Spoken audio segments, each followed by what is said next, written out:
Tama na po, nanay. Tama na po. Nasasaktan na po ako, nanay. Pakiusap po. Tama na po.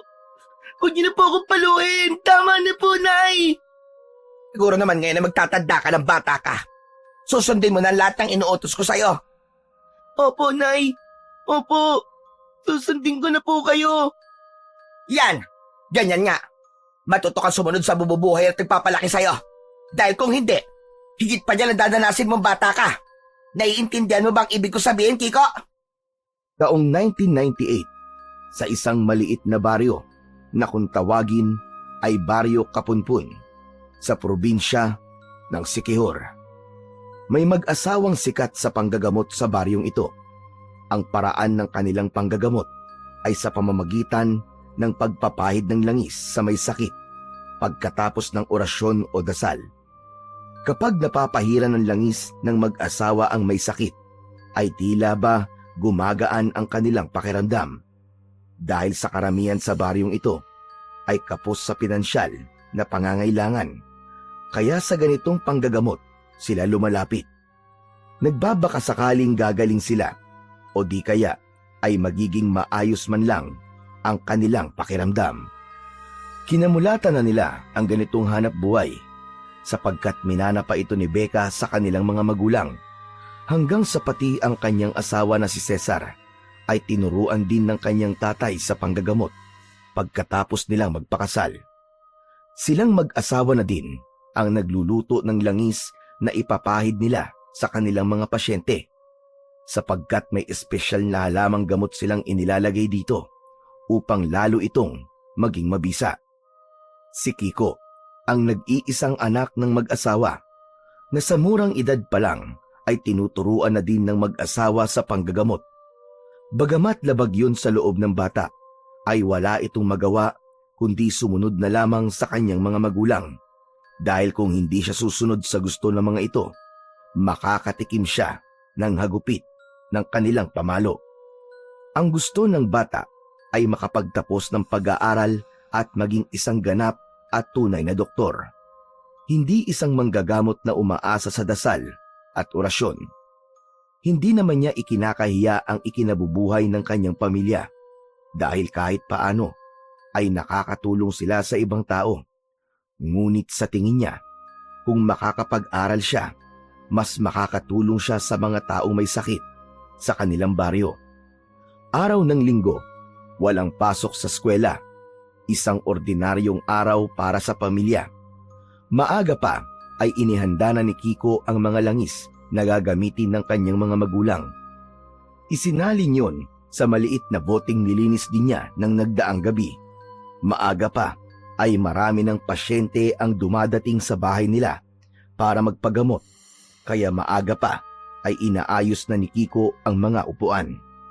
Inihana yon sa terasa ng bahay nila kung saan matyagang pumipila at naghihintay ang mga tao. Pati ang box na lalagyan ng donasyon ng mga magpapagamot ay inilagay niya sa sentrong bahagi ng lamesa sa harapan ng mga upuan. 6:00 na ng umaga, may ilang dumating na upang magpagamot. Ang iba sa kanila ay mga dayo pa sa kabilang baryo o bayan.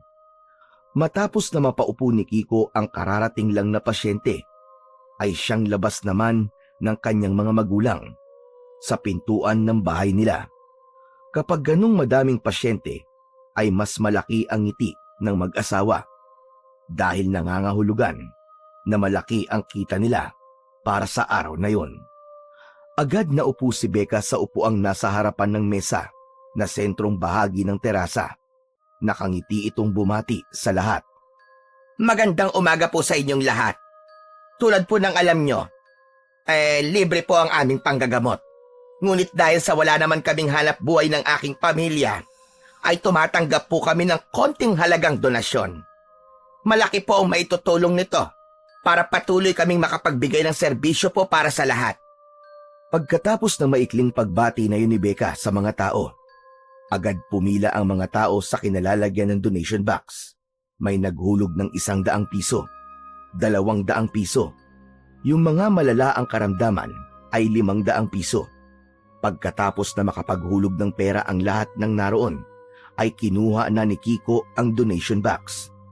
Binitbit niya yon sa loob ng bahay. Kapag may dumarating pang pasyente, ay saka lamang niya ulit yon ilalabas. Nung araw na yon, ay isang pasyente ang hindi inaasahan ng mag-asawa, ang teacher ng kanyang anak na si Kiko at ang kapatid nitong si Paulo. Matyaga silang pumila at naghintay hanggang sa sila na ang sunod sa linya. Kahit na sinabi ng mag-asawa na uunahin na sila, hindi pa din pumayag ang magkapatid hanggang dumating ang turn nila sa linya. Ma'am Carla, ano po bang maipaglilingkod namin sa inyo? Ano po bang sakit nyo? Hindi po ako, Aling Becca. Ang kapatid ko pong si Paulo ang may sakit. Ilang araw na pong mataas ang lagnat niya. At may tumutubo po sa kanyang mapupulang makate. Baka makatulong po kayo para malaman po kung ano pong nasa balat niya. Sandali lang. Maaari bang pakihubad ng jacket niya para makita ko po ang balat niya? Agad naman na tumalima si Paulo. Hinubad niya ang jacket at pagkatapos ay lumapit sa babaeng manggagamot. Sinipat-sipat naman ni Aling Becca ang balat ng binatilyo. Piniga-piga ang mga mapupulang nakaumbok ng bahagya sa balat nito. Kulam. Ano? Kulam po? Opo, Ma'am Carla. Yan po ang dahilan ng pagkakaroon ng makakati at mapupulang nasa balat ng kapatid mo. Pero, sino naman po ang gagawanan sa kanya? Wala naman po kaming kaaway o nakasamaan man lang ng loob. Maaaring may inggit po sa kapatid niyo ang gumawa nito sa kanya. Imposible naman po yata ang sinasabi niyo. Hindi po kayo naniniwala. Bakit nagpapagamot pa po kayo dito sa amin? Hindi naman po sa ganun. Kaya lang po hindi lang po talaga ako makapaniwala na may gagawa po ng ganito sa kapatid ko. Sabi ko naman sa'yo, ate, huwag na tayo magpagamot dito. Mapilit ka lang eh. Mukha naman silang peking manggagamot. Anong sabi mo, bata? Peking manggagamot kami? Oo nga naman pala. Taga Maynila nga pala kayo, kaya hindi kayo naniniwala sa aming panggagamot. Kung gano'n naman pala, ay hindi na sana kayo pumunta dito sa amin. Ako, pasensya na po kayo. Hindi po yun ang ibig sabihin ng kapatid ko. Sige po, aalis na lang po kami. Mabuti pa nga, umalis na lang kayo. Dahil baka kahit teacher ka ng anak ko hindi ako makapagpigil sa inyo. Akmang tatayo na sana ang magkapatid nang humarang si Kiko sa harapan nila. Bahagyang iniyukod ang ulo, tanda ng kanyang paggalang sa kanyang guro. Pasensya na po kayo sa nanay ko. Pagkarinig ni Becca sa sinabing yun ng anak, ay agad na namula ang pisngi nito sa galit. Tumayo at kinuha ang kanyang tsinelas. Walang ano-ano ay ipinalo yun sa puwet ng bata. Bakit ka humihingi ng pasyensya sa kanila? Mali ba ang ginawa o sinabi ko sa kanila? Aray ko, Nay, tama na po, Nay. Tama na po. Dahil sa nakitang pagpalo ni Aling Becca sa kanyang anak, agad na nataranta ang teacher niya. Tinangka niyang awatin ang babae. Tama na po. Nasasaktan na po ang bata. Tama na po. Pasensya na po. Kami po ng kapatid ko ang nagkamali. Kaya wag niyo na po siyang saktan. Tama na yan, Becca. Pinagtitinginan na tayo ng mga tao narito. Tama na. Doon lang parang bumalik sa kanyang sarili ang babae. Binitiwan ang kanyang pamalong tsinelas. Pagkatapos ay diretsyong pumasok sa loob ng bahay. Pasensya na kayo. Maya-maya na po natin itutuloy ang panggagamot. Napagod na po si Becca, kaya magpapahinga lamang po siya sandali. Ang mga taong naroon ay natigilan sa kanilang nasaksihan. Kilala ang pamilyang ito sa pagiging mahinahon at magiliw sa lahat ng mga nagpapagamot sa kanila. Ngunit kabaligtaran ito sa nasaksihan nila kanina lamang. Samantala, si Kiko ay halos hindi makatayo, dala ng mga palo na tinamo niya mula sa kanyang ina. Dahil sa awa ng guru sa kanya, tinulungan siya nitong makaupo. Napangiwi naman ito ng bahagya nang lumapat ang mga kamay ng teacher niya sa kanyang mga braso. Aray! Aray, teacher, masakit po. Saan? Saan banda masakit? Yan po. Yan po sa hinahawakan niyo po. Halos magkandautal-utal ito sa pagsasalita dahil sa patuloy pa din sa pag-iyak. Pinahid ng teacher ang mga luha nito sa mata gamit ang kanyang palad. Pagkatapos ay iniangat ang mga manggas ng t-shirt nito. Tumambad sa kanyang mata ang malaking pasa nito. Kaya naman, iniangat na rin ito ang t-shirt ng bata sa ibabang bahagi ng katawan nito. Sa bandang tiyan ng bata, mas lalong nanlaki ang mga mata ng teacher nang makita ang mas malalaking pasa ng bata sa bahaging yon ng kanyang katawan. Kiko, saan mo nakuha mga pasang ito? Hindi makapagsalita ang bata dahil sa buhos ng kanyang emosyon. Ang mahinang pag-iyak ng bata ay unti-unting lumakas. Magsasalita na sana ang bata nang biglang lumabas muli ang ama ng bata na si Mang Cesar. Matalim ang tingin nito sa bata. Tila ba pinagbabantaan niya ito na huwag magsalita ng kahit na ano sa kanyang guro. Ngunit ang kanyang guro ay patuloy pa rin sa pag-uusisa sa kanya. Sumagot ka, Kiko. Saan mo nakuha mga pasa mo sa katawan? Bago pa muling makapagsalita ang bata, ay agad na siyang hinila ni Mang Cesar. Sapilitang ipinasok sa loob ng bahay nila habang patuloy pa rin sa pag-iyak. Habang ginagawa yun ng tatay niya, nakatitig pa din siya sa kanyang teacher. Tila ba may ipinapahiwatig ito sa kanya. Tapos na po ang panggagamot ngayong araw. Bumalik na lamang po kayo bukas. Dahil sa sinabing yun ni Mang Cesar, ay nagbulong-bulungan ang lahat ng naroon habang naglalakad palabas ng terasa ng bahay. Kayo din po, Teacher Carla. Umuwi na po kayo. Pero si Kiko po. Anak namin si Kiko, kaya wala po kayong dapat na ipag-alala. Matigas ang naging bigkas ni Mang Cesar sa salitang anak. Sinadya niya yon upang ipakita sa guro ang otoridad niya sa kanyang anak na si Kiko. Atili ka na. Baka mapahamak pa tayo dito. Tara na, ate. Pero paano ang bata? Tulad po na sinabi niya, anak niya ang batang yun. Kaya halika na, ate. Pabayaan na natin sila. Walang nagawa si Carla kundi umalis na lamang.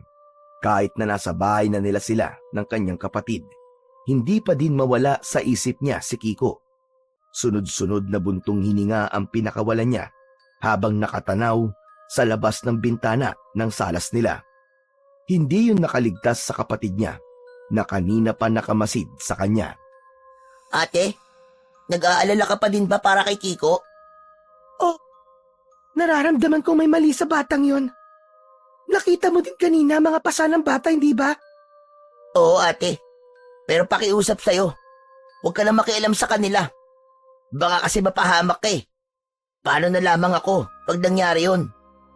Ngumiti ng bagya si Carla pagkarinig ng mga salitang yon sa kapatid niya. Huwag ka mag-alala. Hindi ako gagawa ng ikakapahamak mo o nating dalawa. Ngiti lamang ang igilanti ng nakababatang kapatid sa kanyang mabait na ate. Teka, kumusta na pala ang pakiramdam mo? Bumaba na po ang lagnat ko. Saka, hindi na po ako nangangati. Kahit paano po effective naman po yata ang langis na inilagay ng salbahing babaeng yon. Hoy, ano ka ba? Huwag ka magsalita ng ganyan ha. Mas nakakatanda pa din yun sa'yo. Kaya dapat na igalang mo pa rin siya. Mabuti ba no masama ang ipinapakita ng ibang tao sa'yo? Kailangan mo pa din silang igalang at maging mabuti sa iba sa lahat ng pagkakataon. Napakabait mo talaga, ate. Kaya ang swerte ko sa'yo eh. Tapos, ito talagang kapatid ko. Nakuha pa akong bulahin. Pumasok ka na nga sa kwarto mo at mauna ka nang matulog. Mamamalansya lamang ako ng uniform ko para bukas. Pero alam mo, mukhang pamilyar sa akin ang babaeng yun. Parang nakita ko na siya dati.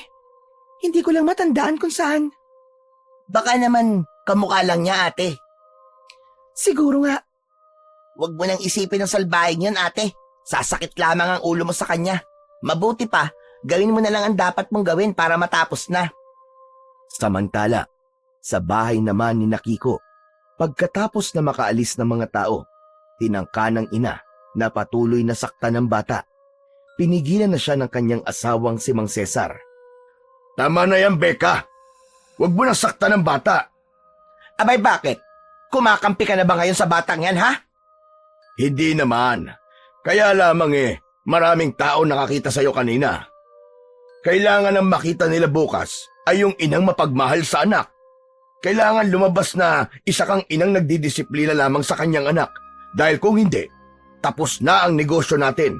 Naiintindihan mo naman siguro ang ibig ko sabihin. Kasalanan kasi ng pakialamerang teacher na yan eh. Nanggigigil talaga ako sa babaeng yon. Humanda siya. Gagantihan ko siya. Ano na naman yung pinaplano mo? Tatakutin ko lang siya ng konti. Para kabahan naman siya. Habang namamalansya si Teacher Carla ng uniform niya, nahiga na ang kapatid niyang si Paulo. Naglambing pa ito, nabantayan siya habang hindi pa siya nakakatulog. Kaya nagpasya ang guro na sa kwarto na ng nakakabatang kapatid, mamalansya. Ngunit bago pa lamang nahihiga sa kama ang kapatid, ay may kung anong kumalabog na sa kanilang bubungan. Dahil sa lakas nun, ay nagulat at nagkatinginan ang magkapatid. Ate, ano yun? Hindi ko din alam. Pagkatapos na maibaba ang hawak na plansya, ay dumungaw ito sa bintana ng kwarto. Wala siyang nakitang anuman sa labas ng bahay nila. Hanggang sa makarinig sila ng mahinang paglakad sa bubong ng bahay. Patungo ang mga yabag nun sa kwartong kinaroroonan nila. Sumenya si Carla na wag itong gumawa ng anumang ingay upang mas mapakinggan pa nila ang yabag na unti-unting lumalapit. Nang wala ng yabag na naririnig, ay magkasabay ding natigilan ang dalawa. Nakiramdam sa paligid hanggang sa isang malaking ibon ang bumungad sa harapan ng bintana nila. Napasigaw ng malakas si Carla pagkakita rito. Napatakbo siya sa kapatid na nakahiga pa din sa kama nito habang nakatakip sa katawan ang kumot. Tanging ulo lamang niya ang nakalabas. Napayakap siya sa kanyang nakababatang kapatid. Ngunit dahil sa malaking kuko ng ibon, hinila nito ang damit niya para makaalis siya sa ibabaw ng kapatid niya. Kinalmot ng malaking kuko nito ang kapatid niya, ngunit naging mabilis naman ang pagkilos ni Paulo. Agad na iniharang ang unan upang hindi siya tuluyang masaktan nito. Natataranta naman na kinuha ni Carla ang nakasaksak pang plancha at agad na itinutok yun sa katawan ng nag-aamok na ibon. Dahil sa init ng plancha ay napaungol ito na tila ba alulong ng isang aso. Saka muling dumaan sa bintana palabas ng bahay. Pagkaalis ng ibon ay agad na isinara ni Carla ang bintana. Pagkatapos ay lumapit sa kapatid na nanginginig pa din dahil sa takot ng sandaling yun. Ayos ka lang ba? Hindi ka ba nasaktan? Oo ate, okay lang ako. Ikaw ba? Hindi ka din ba nasaktan? Nakahinga ng maluwag ang magkapatid nang matiyak na ligtas na sila. Ate, ano kaya yung umatake sa atin kanina? Hindi pangkaraniwan ng laki ng ibon na yun. Hindi lang basta ibon yun, Paulo. Anong ibig mo sabihin, ate? Isang aswang yun na nasaan yung ibon lamang. Paano mo nasisiguro yun, ate? Dahil nararamdaman na suot kong medalyon, ang dugong aswang niya. Sigurado ka ba dyan sa sinasabi mo, ate? Oo, hindi ako maaaring magkamali. Nararamdaman ko na yun kanina pa, pero kailangan ko lang ng ebidensya. Bukas, patutunayan ko yan sa'yo. Pero, paano, ate? Basta bukas, isasama kita doon para ikaw mismo makakita ng ebidensya ang sinasabi ko sa'yo. Kapag napatunayan ko na tama ang hinala ko, babalikan ko ang demonyong yun. Gagantihan ko siya. Nang gabing din yon, ay sa kwarto na ng kapatid niya natulog si Carla. Natakot siyang baka bumalik na naman ang aswang sa bahay nila. Kailangan niyang maging alerto sa lahat ng oras. Kinabukasan, maagang nagising si Carla. Nagpaalam siya sa kanyang principal na hindi muna makakapasok sa school dahil may mahalagang bagay na dapat siyang gawin. Muli silang bumalik sa bahay ng kanyang mag-aaral na si Kiko. Pagdating niya sa bahay nila ay kakaunti pa lang ang taong naroroon. Hindi kagaya ng dati na punong-puno ang buong terasa ng bahay. Pagpasok niya sa terasa ay agad siyang sinalubong ni Becca. Makahulugan ang tingin habang naglalakad papalapit sa kanila. Narito kayo uli sa bahay namin. Akala ko ba ay hindi kayo naniniwala sa panggagamot namin? Narito kami dahil gusto ko pong humingi ng tawad sa nangyari kahapon at magpasalamat na din po dahil sa unti-unting paggaling ng kapatid ko. Nawala na po ang lagnat niya. Nababawasan na rin po ang pangangati at yung mapapulang tumutubo po sa balat niya. Ibig bang sabihin naniniwala na kayo sa amin ngayon? Opo, kaya maraming salamat po. Pagkatapos na makapagpasalamat, ay inilahad ni Carla ang mga kamay niya. Hinintay niyang tanggapin yun ni Becca, tanda ng kanyang pakikipagkasundo. Ngunit lingid sa babae, ay patibong lang yon ng teacher upang hulihin ang tunay na katauhan ng kaharap na babae, sapagkat nararamdaman niyang may kakaiba sa babaeng manggagamot, sa tulong na rin ng kanyang medalyon. Dahil sa gusto ni Becca na ipakita sa mga taong naroroon na isa siyang mabait na tao, tinanggap nito ang palad ng teacher. Nakipag-shake hand siya rito, kahit nalabag sa kanyang kalooban. Nang maglapat ang mga kamay nilang dalawa, agad na hinilan ni Carla ang babae para yumakap dito. Inilagay ng teacher ang palad niya sa gawing tagiliran ni Becca. Dahil sa ginawa niyang yon, bahagyang napangiwi dahil sa sakit ang ina ni Kiko. Doon na nakumpirma ng teacher na tama ang kanyang hinala. Iniangat niya ng bahagya ang t-shirt nito. Tumambad sa mga mata ng mga taong naroroon ang paso ng plancha sa bandang tadyang ng babae. Batid ni Carla na siya ang may likha nun. Tama nga ang hinala ko. Ikaw yun. Ikaw nga yun. Teka. Anong ako? Ang sumalakay sa amin kagabi. Ano ba pinagsasabi mo, babae? Nakita ko na ang ebidensya. Tumatanggi ka pa? Anong ebidensya ang pinagsasabi mo? Ang paso ng plansya sa iyong tagiliran. Isa kang aswang. Isang malakas na sampal ang pinakawalan ni Aling Becca laban sa teacher ng kanyang anak. Gusto mo pa akong siraan sa lahat ng mga taong naririto? Akala mo ba ay maniniwala sila sa'yo?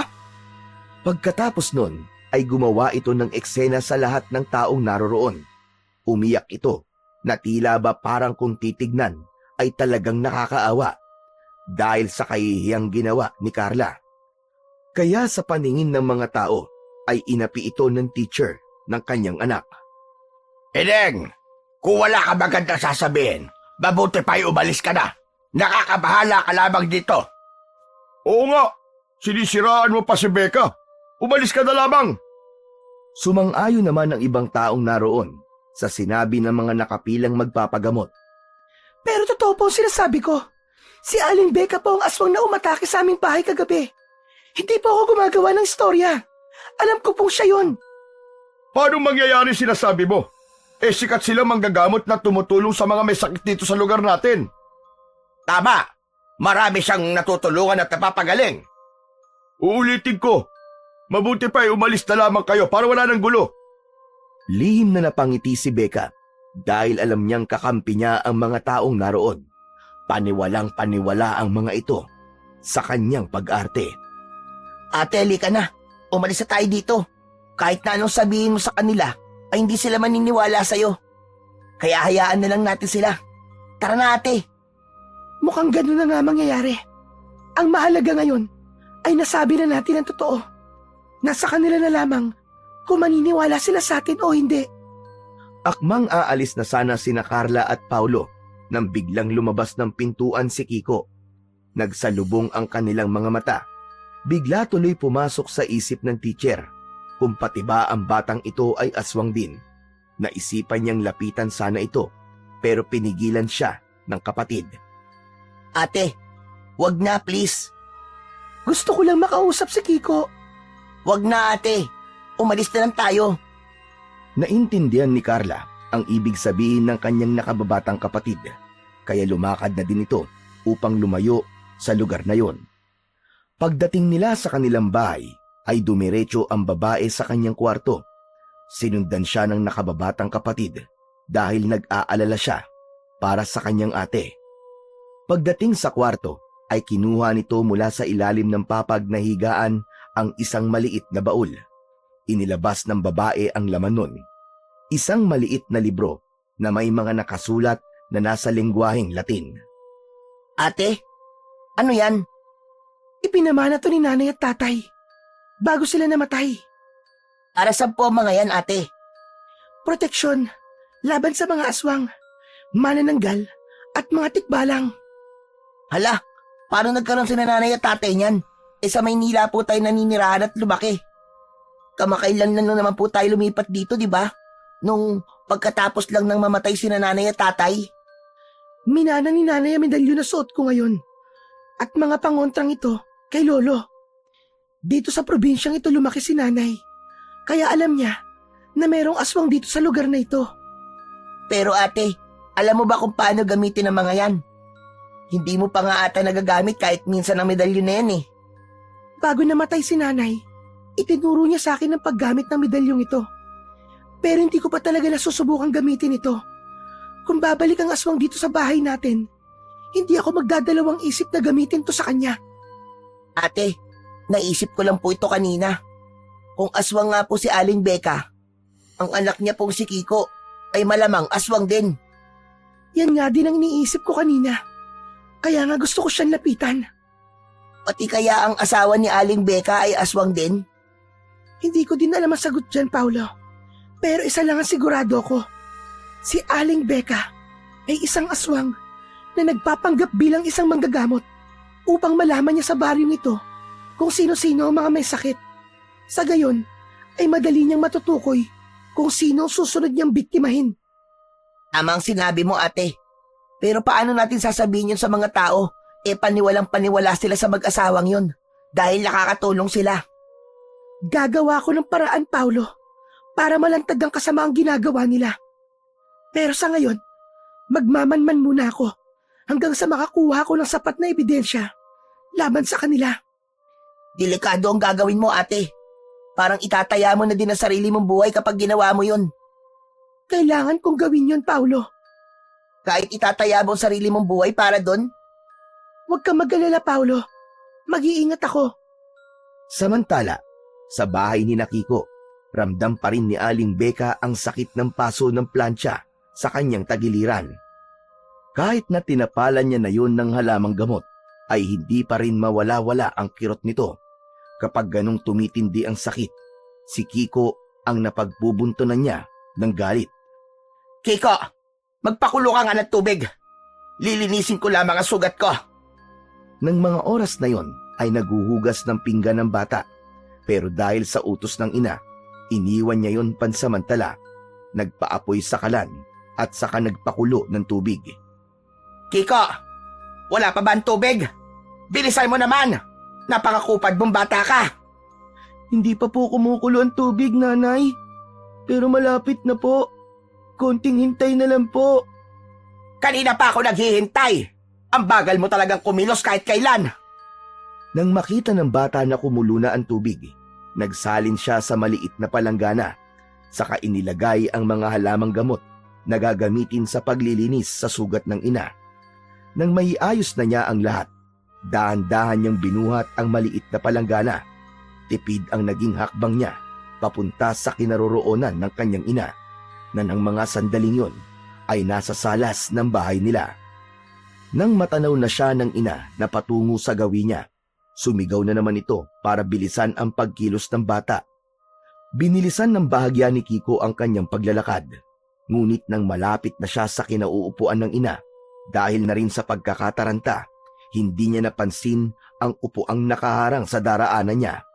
Napatid siya nito at dire-diretsong nadapa. Ang tubig na mainit ay tumapon sa katawan ng kanyang ina. Napatayo at napasigaw dahil sa pagkapasong tinamo. Aray! Ang init! Walang hiya ka talagang bata ka! Walang hiya ka! Hindi alam ni Aling Becca ang gagawin dahil sa pagkapaso ng katawan niya sa mainit na bumuhos sa kanya. Tinangka nitong hawakan ang bata upang saktan. Ngunit dahil sa sakit na tinamo, napaupo na lamang ito sa sahig habang patuloy sa pagsigaw. Nanginginig naman sa takot na tumakbo palabas ng bahay ang bata. Tumakbo siya kahit walang direksyong patutunguhan. Sa bilis ng kanyang pagtakbo at pagkataranta, hindi niya napansin ang taong kasalubong niya. Nabangga niya ito at napaupo sa lupa. Nang mag-angat ito ng muka, doon niya lamang napansin na yun pala ang kanyang teacher Carla. Lumapit siya dito at tinulung makatayo. Pinagpag ng babae ang kanyang suot na damit na nalagyan ng alikabok. Nagtataka ito na nakatingin kay Kiko. Sorry po teacher. Hindi ko po sinasadya. Bakit ka ba tumatakbo? May kinakatakutan ka ba? Si nanay po. Papaluin na naman po niya ako eh. Natatakot po ako. Bakit? Ano ba nangyari? Tulungan niyo na lang po ako please. Itago niyo po ako teacher. Natatakot po ako. Sige na po please. O sige. Halika muna sa bahay. Nahimasmasan naman ang bata pagkaranig sa sinabing yun ng kanyang teacher. Kaya isinama siya nitong umuwi. Nang makarating sila sa bahay ng kanyang teacher, agad itong kumuha ng t-shirt na pamalit. Basang-basa siya ng pawis dahil sa ginawang pagtakbo kanina. Nakamasid naman na may pagtataka sa mukha ni Paulo pagkakita kay Kiko na kasama ng kanyang ate. Sinenyasan niya ito na mag-usap muna sila sandali. Naintindihan naman ni Carla ang senyas na yon. Lumakad siya sa gawin ng kapatid hanggang sa makarating sila sa loob ng kwarto. Ate, anong ginagawa ng batang yan dito sa atin? Hinaan mo lang ang boses mo at baka marinig ka niya. Pero ate, paano na lang pag nalaman ng mga magulang niya na nandito pala ang bata? Gulo na naman ito. Alam ko, pero humingi siya ng tulong. Bilang teacher niya, syempre, hindi ko siya matatanggihan. Ate naman eh. Nako, ewan ko ba? Bahala ka na nga. Nagpapaalala lamang ako sa'yo. Alam mo na aswang ang nanay niyan. Baka balikan na naman tayo. Huwag kang mag-alala doon, Paulo. Ako na ang bahala doon. Kung babalik siya dito, may panlaban ako medalyon. Kaya hindi ako natatakot. Pagkatapos na maikling pag-uusap na yon, muling lumabas si Carla sa salas. Naabutan niya ang bata na nakatulog na sa kawayang upuan nila sa salas. Saglit na tinitigan niya ang bata. Payapa ang itsura nito habang natutulog. Ngunit bakas sa muka at katawan nito ang pang-aabusong dinanas sa kamay ng malupit na ina. Kung may magagawa lang sana ako para tulungan ka.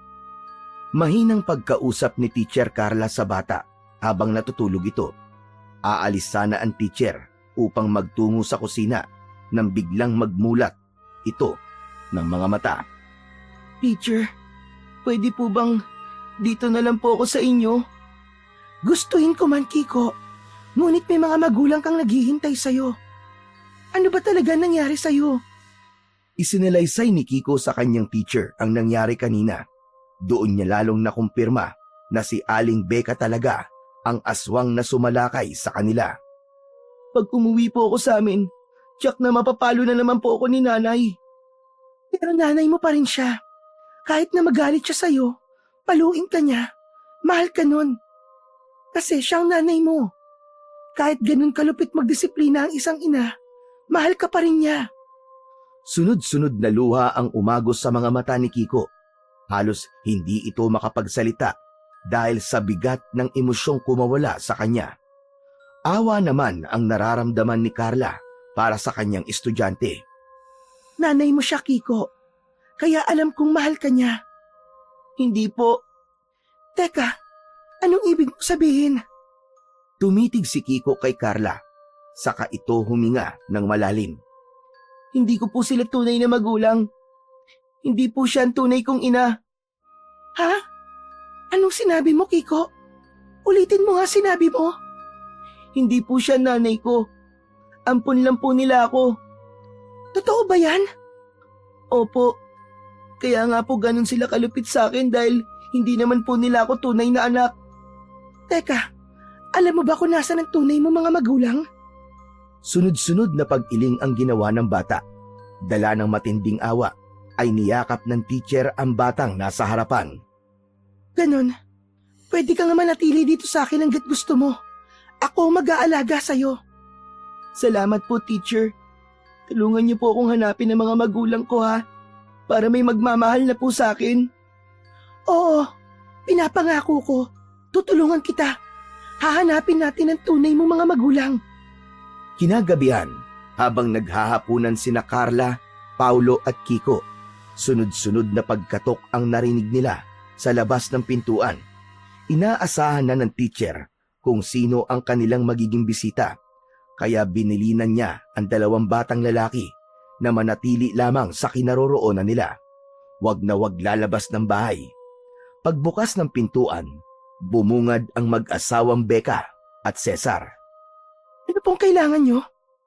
Ang anak naming si Kiko, may nakapagsabi sa amin na nandito ang anak ko.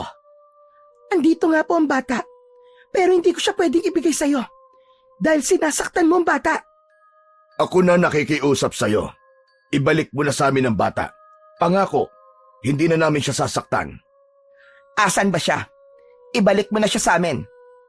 Sabi ko sa inyo, hindi ko pwedeng ibigay sa inyo si Kiko. Dahil mali ang ginagawa niyo sa kanya. Tila walang narinig si Becca. Dire-diretso itong pumasok sa loob ng bahay. Tumuloy ito sa kwarto hanggang sa kusina. Hinalughog ang buong bahay. Makita lamang ang bata. Aba, teka lang po. Trespassing na ang ginagawa niyo. Hindi kayo pwedeng basta na lamang pumasok sa bahay ng iba. Nakita ni Becca si Kiko at agad na hinawakan sa braso. Heto pala ang batang ito. Halika na, Kiko. Umuwi na tayo. Sabay hila nito sa braso ng bata. Nagpipipiglas ang bata. Sanhi para mawalan ng balanse si Becca at matumba. Agad namang lumapit si Cesar sa asawa para tulungan itong makatayo. Saan po kayo? Wala kayong anak na maisasama. Dahil wala kayong anak dito. Sinabi na po ni Kiko sa akin ang buong katotohanan. Ginagalit mo talaga ako. Sapagkat alam mo na din naman ang tungkol sa sekreto ng aming pamilya. Kaya heto, ipapakita ko na sa iyo ang buong buo para manginig ka sa takot. Ikaw na mismo magmamakaawa sa akin. Pagsabi ni Becca ng mga salitang yon, unti-unting nagbago ang itsura nito. Humaba ang mga kuko. Lumalabas ang mga pangil at tumutulo ang nakakadiring laway nito. Ang mapusyaw na kulay ng kanilang balat ay napalitan yun ng itim, nakadagdag sa nakakatakot nitong anyo. Ganito rin ang naging anyo ni Mang Cesar. Doon nalaman ni Carla na pareho palang aswang ang mag-asawang ito. Bagamat nakaramdam ng takot, pinilit na pinatatag ni Carla ang sarili. Kahit nanginginig ang kanyang tuhod, ay hindi niya yon ipinahalata. Ngayong nakita mo na ang tunay naming anyo, ibabalik mo na ba sa amin ang anak namin? Maging boses nito ay nagbago din. Nakakatakot ang kakaibang boses na parang nasa ilalim ng lupa. Hindi! Lalong hindi ko ibabalik sa inyo ang bata! Patayin niyo man ako ngayon! Hindi ko ibabalik sa inyo si Kiko! Mga kampon kayo ng demonyo! Sinenyasan ni Carla sina Paulo at Kiko na mamalagi lang sa likuran niya. Sumunod naman ang dalawa. Niyakap ni Paulo ang bata upang aluin ito kahit paano. Nanginginig ang mga tuhod nito dahil sa takot. Hindi makapaniwala sa kanilang nasasaksihan. Handa ka na bang mamatay, babaeng pakialamera? Tignan na lang natin kung hanggang saan ang kapang mong babae ka.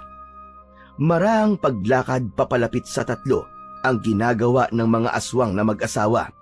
Patuloy naman sa paurong na paglakad ang tatlo. Samantala, si Carla naman ay unti-unti nang umuusal ng mahinang orasyon at dasal. Dahil doon ay nagliwanag ang suot niyang medalyon. Nakakasilaw ang liwanag na nagmumula dito. Nang mapansin niya na hindi makatingin ang mag-asawa sa kanya, sinamantala niya yon.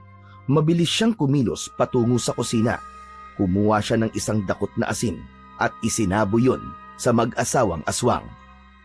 Bawat butil ng asin na dumikit sa katawan ng mga aswang ay tila pagsabog na dulot sa katawan nila.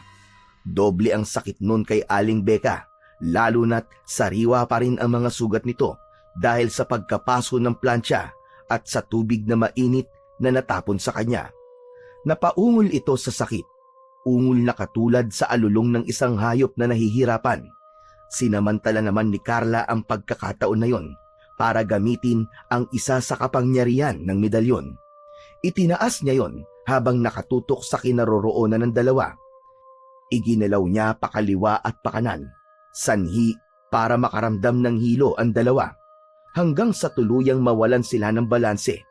Dahil doon ay humina ang kapangyarihan nila bilang aswang, na ng mga sandaling yon ay unti-unting nagbalik sa pagiging tao.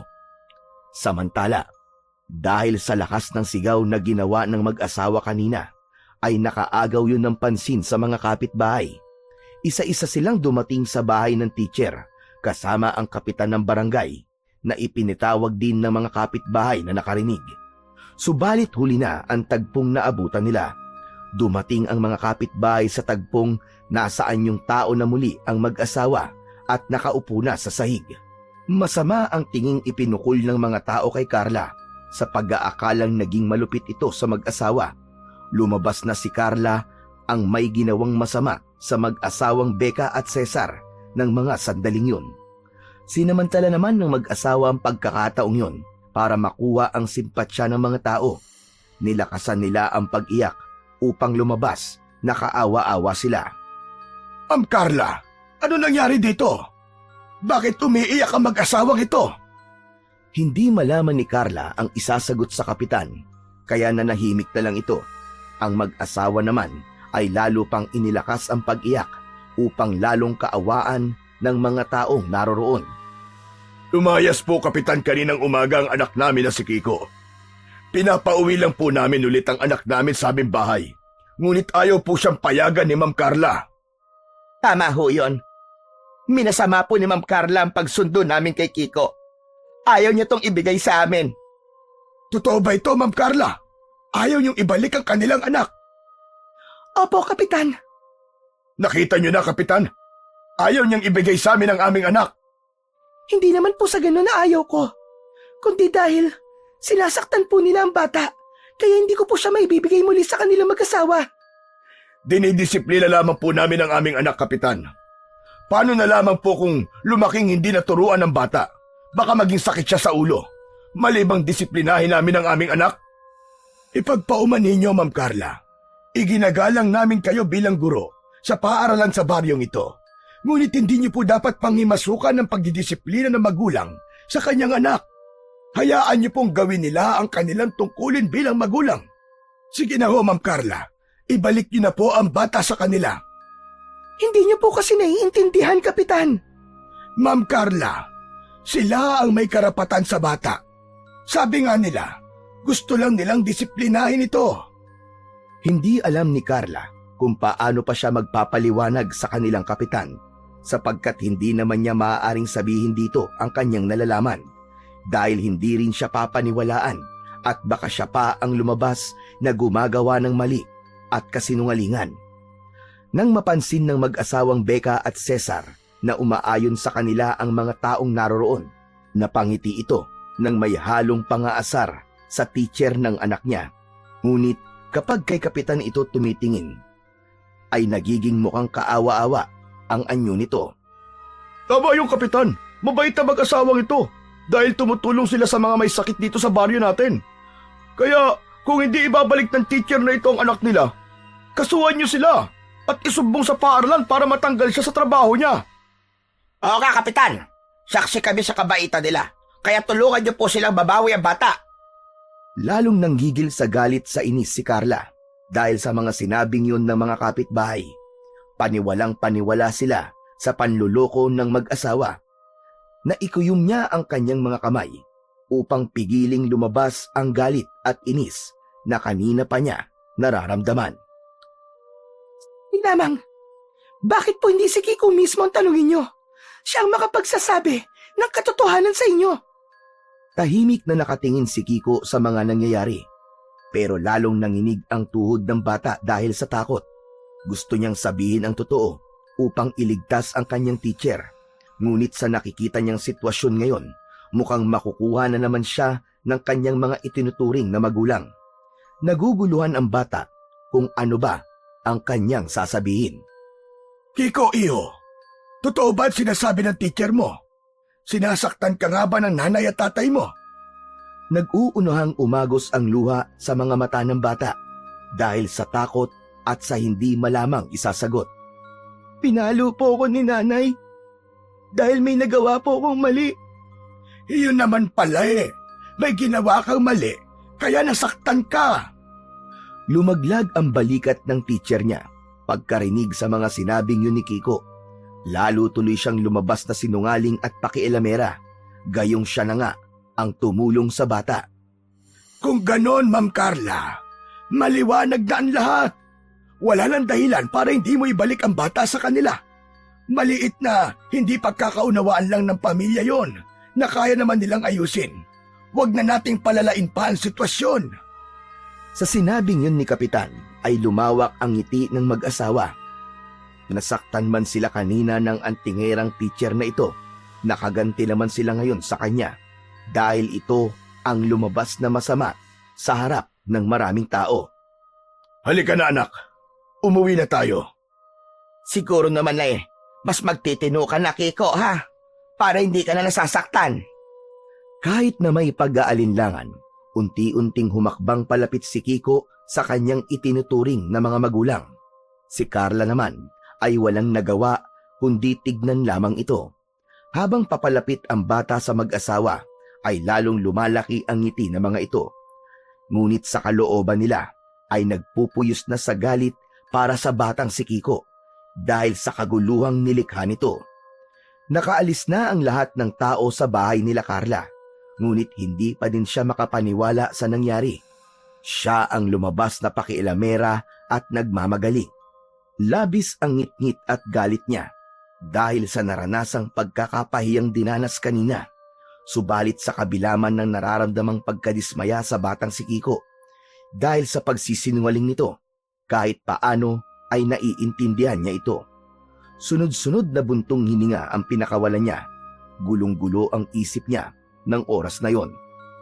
Ate, ayos ka lang ba? Gusto mo bang ikuha kita ng tubig? Marahang tango lamang ang isinagot ni Carla sa nakababatang kapatid. Pagbalik nito, may dala na itong isang basong tubig. Ininom niya kagad yon upang mahimasmasan siya ng kaunti. Salamat, Paulo. Saka pasensya ka na sa ate mo. Hindi ako nakinig sa'yo. Hindi mo kailangan humingi ng pasensya, ate. Dahil ipinagmamalaki kita, ate. Handa kang tumulong sa iba kahit na mapahama ka pa. Yun ang tunay na kabaitan. Bihira lamang ang may katangiang ganyang katulad sa'yo, ate. Pero muntik naman tayo mapahamak. Sabi mo nga, ate, muntik lang. Ibig sabihin, may pagkakataon pa tayong bumawi. Ang inaalala ko lamang ngayon, ate, si Kiko. Baka mamaya sakta na naman nila ang bata. Sa ngayon, natitiyak kong ligtas siya. Hindi siya sasaktan na mag-asawang aswang na yon. Dahil papanindigan pa nila ang drama nilang pagbait-baitan. Tumangu-tangu lang si Paulo sa sinabing yun ng kanyang ate. Kahit paano ay nabawasan ang pag-aalala niya para dito. Doon biglang pumasok muli sa isip niya ang nasaksihang kapangyarihan ng medalyon na ginagamit ng kanyang ate Carla. Ate, maalala ko. Ang galing pala ng kapangyarihan ng medalyon mo. Biruin mo. Natalo mo kanina ang dalawang yon. Totoo nga ang sabi ni nanay at tatay na makapangyarihan na medalyon na ito. Magagamit natin tong proteksyon laban sa mga demonyong aswang na yon. Ano, ate, kung hindi lang silang mag-asawa ang aswang sa lugar na ito? Paano kung may iba pa na naninirahan sa lugar na ito? Tapos, ipagsabihin na mag-asawa sa ibang mga kasamahan nila. Paano kung magbalak sila na masama sa ating dalawa, ate? Makakaya pa kaya ng medalyon na proteksyonan tayo? Biglang tumayo ang balahibo ni Carla sa narinig na mga tanong ng kanyang kapatid. Naisip niyang paano nga kaya kung ganun ang sitwasyon nila. Makakaligtas pa kaya sila sa susunod? Bagamat kinakabahan, ay hindi siya nagpahalata sa kanyang nakababatang kapatid. Hindi siya pwedeng panghinaan ng loob sa ngayon. Kailangan niyang maging malakas para sa kapakanan nilang dalawa. Kung mangyari man yun, ipagtatanggol at lalabanan natin sila. Hindi tayo padadaig sa kanila, Paulo. Panalangin ng pinakamabisang sandata natin. Yun ang gagamitin natin para matalo natin sila. Samantala, sa bahay ng mag-asawang aswang, tuloy ang pagpapanggap at drama ng dalawa. May mga kapitbahay pa silang nakikisimpatsya at inihatid sila pauwi ng bahay nila. Ngunit nang makaalis na ang mga ito, balik sa pagiging demonyo ang ugali ng mga ito. Tinangka na namang saktan ni Aling Becca ang bata, ngunit pinigilan siya ng asawa. Bagamat naiinis siya sa pagtatanggol na yon sa bata ng kanyang asawa, hinayaan na lamang niya, kaya nang nasa kwarto na sila, ay hindi na ito nakapagpigil. Bakit mo ko pinigilang saktan ng batang yon kanina? Kumakampi ka na ba ngayon sa batang yon, ha, Cesar? Hindi sa ganon. Ngayong alam na niyan, sikreto nating dalawa, ang pagiging dugong aswang natin, kailangan natin maging mabait sa kanya. Baka ipagsabi ng batang yun ang sikreto natin, abay tsak na mapapahamak talaga tayo. Kahit nasabihin pa niya sa ibang tao yon, walang maniniwala sa kanya. Kuhang-kuha natin ang loob ng mga tao sa baryong ito, kaya wala kang dapat na ipag-alala. Kahit na, Becca, kailangan pa din nating maging maingat. Dapat may pagpatuloy natin na mapaniwala ang mga tao na mababait tayo. Ang totoo nga, napakahirap na rin magkunwari. Pero kailangan pa rin nating gawin yun, Becca. Samantala, kahit malalim na ang gabi, ay hindi pa din makatulog si Kiko. Hindi siya dalawin ng antok. Nakokonsensya siya sa ginawa niyang pagsisinungaling kanina. Napakabait pa naman ng kanyang teacher, pero hindi siya naging mabuti dito. Dahil sa kanya, napahamak ito at napahiya. Wala rin kasing maniniwala sa kanya dahil nakuha na ng kinikilala niyang mga magulang ang simpatsya ng mga tao. Mas lalong gumugulo ngayon sa isip niya ang tinuturing niyang mga magulang. Masama na nga ang ugali ng mga ito, ngunit hindi niya inakala na may mas lalala pa palang sikreto ang mga ito. Ngayon ay mas dapat siyang maging maingat sa pagkilos niya. Isa pang gumugulo sa isip niya ang kung ano bang plano ng mga ito sa kanya. Hindi naman siya tunay na anak ng mga ito, kaya walang dahilan para pigilan siya ng mga ito na umalis sa poder nila. Dahil sa labis na pagkabalisa, ay bumangon muna siya sa kanyang higaan. Lalabas sana siya ng kwarto niya upang kumuha ng tubig, ngunit nakaramdam siya ng takot. Naalala niya na mga aswang nga pala ang mga kasama niya sa bahay. Paano na lamang kung makita niyang muli sa kadiliman ng gabi ang mga nakakatakot na anyo ng mga ito? Bumalik na lamang siya sa kanyang higaan. Tinakpan ng kumot ang buong katawan. Mahinang umiyak dahil sa kawalan ng pag-asa. Doon niya naisip ang kanyang tunay na mga magulang. Nanay, tatay, nasaan na po ba kayo? Bakit po ako narito sa lugar na ito? Saan ko po ba kayo matatagpuan? Diyos ko, tulungan niyo po ako. Ibalik niyo po ako sa tunay kong pamilya. Nakatulog na lamang ang bata sa ganung kalagayan. Nagising itong namamaga ang mga mata dahil sa pag-iyak ng nagdaang gabi. Bagamat hindi maganda ang pakiramdam niya ng araw na yon, gumayak pa din siya, naligo at nagbihis ng uniform sa school. Papasok siya sa school upang kahit paano ay mabawasan ang mga oras na kasama ang mga aswang sa bahay nila. Paglabas niya ng pinto ng kwarto niya, ay dumiretso siya sa kusina. Naabutan ang mga magulang niya na nagluluto ng langis na gagamitin sa panggagamot mamaya. Kiko, gising ka na pala. Opo. Papasok na po ko sa school. Nagkakandautal pa siya sa pagsasalita dahil sa takot sa mga ito. Hindi ka napapasok sa eskwelahan. Pero bakit po? Mataas naman po ang grades ko ah. Hindi ko naman po pinababayaan ang pag-aaral ko. Dahil nakapagdesisyon na ang nanay mo, naturuan ka din sa panggagamot. Kaya sige na, magpalit ka na ng damit mo. Pagkatapos ay pumunta ka sa bodega. Kunin mo ang boteng pinaglalagyan ng mga langis na ginawa namin ng nanay mo. Bagamat labag sa kanyang loob, sumunod na lamang si Kiko sa inutos ng tatay niya. Sa ngayon ay susunod na lang muna siya sa gusto ng mga ito para hindi siya masaktan at mapahamak. Pagpasok niya sa loob ng bodega ay nakita niya kagad ang mga box ng boteng paglalagyan nila ng langis. Nakaayos na yon tulad ng dati. Papalabas na sana siya ng bodega ng isang lumang baul ang nahagip ng kanyang mga mata. Noon lamang niya nakita ang baul na yon. Kaya dala ng kuryosidad, lumapit siya dito, saka ibinaba ang daladalang box. Kinuha ang lumang baul, saka tinangkang buksan ito. Ngunit dahil sa may kalumaan na ito, ay hindi agad ito nabuksan ng bata. Maraming kalawang ang nakapaligid sa bunganga ng baul, kaya hinila niya muna ito sa isang sulok ng bodega. Pagkatapos ay kumuha siya ng lumang telang ipinantakip dito. May kabigatan din ang baul na yon, kaya halos maubos ang hininga niya sa paghila dito. Malakas ang pakiramdam niya na may itinatago ang mga magulang niya sa baul na yon, kaya babalikan niya yon sa sandaling umalis ang mga yon mamayang gabi. Pagbalik niya sa kusina, dala-dala na niya ang mga boteng kailangan ng mga magulang niya.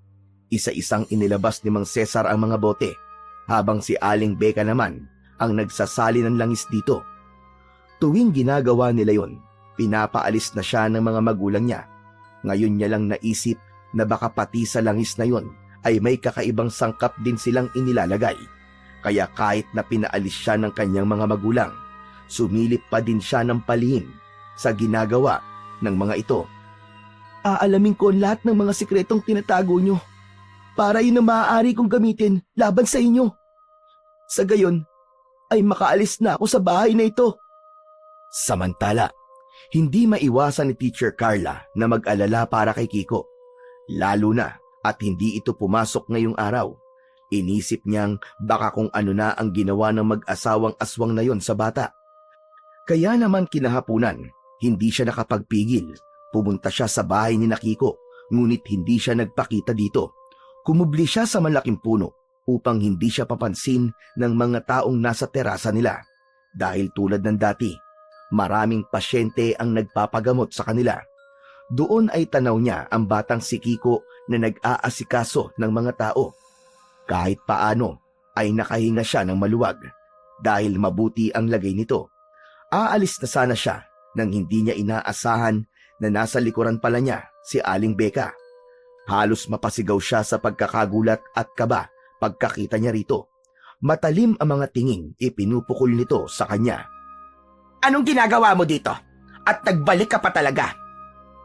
Tinitiyak ko lang kung maayos ba ang lagay ng bata. O sige, ngayong nakita mo na, makakaalis ka na.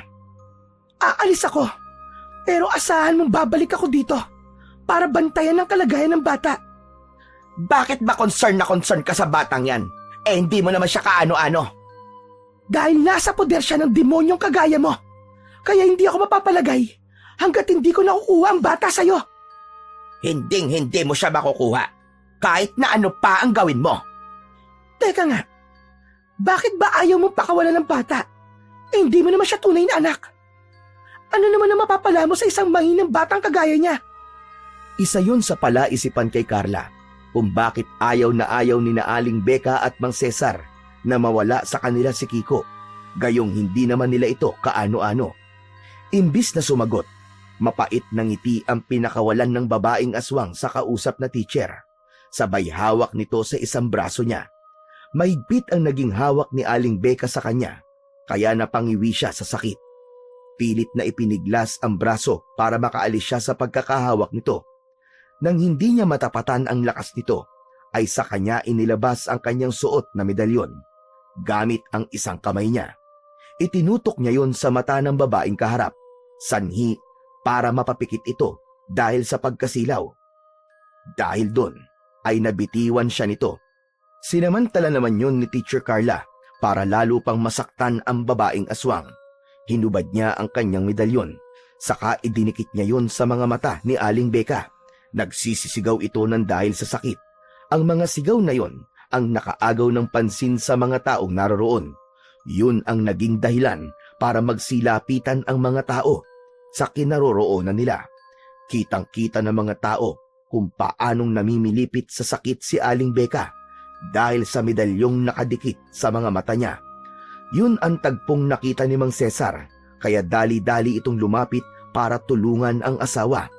Mula sa likod ay itinulak niya si Teacher Carla. Hindi yun ganun kalakas, kaya nakatayo pa rin ang teacher. Pagkatapos ay hinila ng lalaki palapit sa kanya, ang kanyang asawa. Hindi ka ba din talaga tumitigil na guluhin ang pamilya namin? Hindi ako titigil hanggat hindi niyo pinapakawalan ng bata at hindi nalalaman ng lahat ng tao dito ang sikreto niyo na kayong mag-asawa ay masasamang aswang. Ano bang pinagsasabi mo? Kaya mo bang patunayan ang pagbibintang mo sa amin? Hindi na nagsalita pa si Carla. Sa halip, itinaas niya ang kanyang medalyon. Nang mga oras na yon, ay nag-aagaw na ang dilim at ang liwanag. Ito ang pinakamainam na pagkakataon para maibunyag na niya ang sikreto ng mag-asawang ito. Itinaas niya ang kanyang medalyon sa kaumusal ng mahinang dasal. Sa simula ay mahina hanggang palakas ng palakas. Kasabay ng kanyang pag-usal ng orasyon ay ang paglakas ng ihip ng hangin. Ang mga aso sa paligid ay lumikha ng malalakas na alulong. Tila ba nakakaramdam sila ng panganib sa paligid. Ang taong nakakasaksi ay unti-unting tumataas ang mga balahibo ng dahil sa kaba at takot. Dahil sa dasal at orasyon na ginagawa ni Carla, ay unti-unting nakakaramdam ng hirap sa paghinga ang mag-asawa, hanggang sa nagbago nga ang kanilang anyo. Ang dating anyong tao nila ay napalitan ng nakakakilabot at nakakatakot na itsura. Hindi inakala ni Teacher Carla na magiging mabalasik ang anyo ng mag-asawa kumpara noong una niya itong nakita.